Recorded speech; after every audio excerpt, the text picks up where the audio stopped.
les mathématiques du masque. Ici, c'est un monument, c'est un pharaon. Je ne sais plus si c'est Sésostris. Mais remarquez que toutes les femmes qui font les tresses des enfants, elles sont là dans l'accident. On appelle ça les mathématiques fractales. Les Africains n'ont pas eu besoin d'aller à l'école pour faire les mathématiques fractales. Nous sommes les mathématiques. Les enfants sont les mathématiques.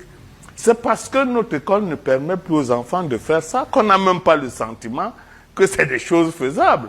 Mais voilà ce qu'on appelle la théorie des fractales que Benoît Mandelbrot a découverte. Et c'est pour ça que j'écris la spiritualité fractale.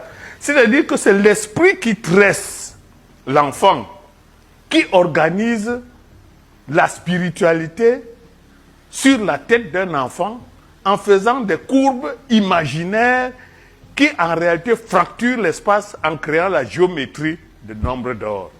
Mentalement, par l'intuition, poursuivez. Ça, c'est un masque fan. Ça, c'est toujours d'une Édouard, c'est chez lui que j'ai pris ça. Vous voyez, le monsieur, il fait son masque, mais il ne sait pas que c'est dans la géométrie de l'univers. Hein. Poursuivez. Vous voyez, ça c'est pareil, ça c'est le Tiwara qui se trouve à la présidence du Mali. Et quand Dean Edouard fait la technique mathématique qu'il connaît, et bon, que nous aussi on connaît déjà parce qu'on s'y est mis, nous faisons aussi ça. Donc on retrouve les mathématiques de l'univers dans une œuvre d'art qui le crut. En réalité, toutes nos œuvres d'art, si on y travaille, on va trouver les mêmes lois. Poursuivez. Voilà. Et je vais terminer par ça. Ça, c'est Idriss Aberkane. Il a écrit un livre intéressant, Libérez votre cerveau. Et il dit, Aberkane, parce que c'est un spécialiste de neurosciences, il dit, opposer science et conscience, ou encore science et spiritualité, c'est opposer des modules fondamentaux de notre être. De susciter à nous une guerre civile dont nous ne sortirons jamais gagnants. Opposer science et spiritualité reviendrait à opposer nos deux mains qui sont censées travailler ensemble. Je termine par là parce que c'est un neuroscientifique qui nous explique que l'affaire où nous sommes allés être chrétiens pour être un scientifique, on s'est trompé. Que c'est la science qui vient de la spiritualité.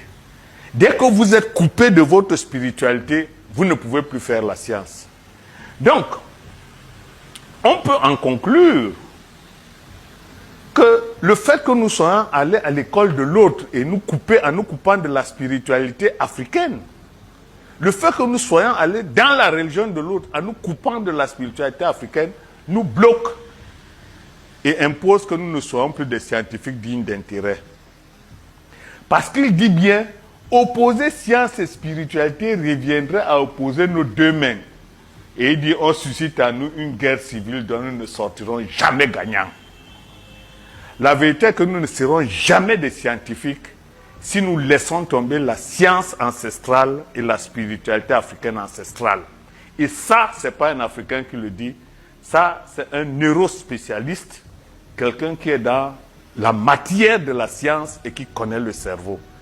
Je voulais donc achever par cette note d'enchantement pour libérer tout le monde et pour voir que, en vérité, il suffit de revenir à la science africaine, à la spiritualité africaine pour reconquérir le monde de nouveau.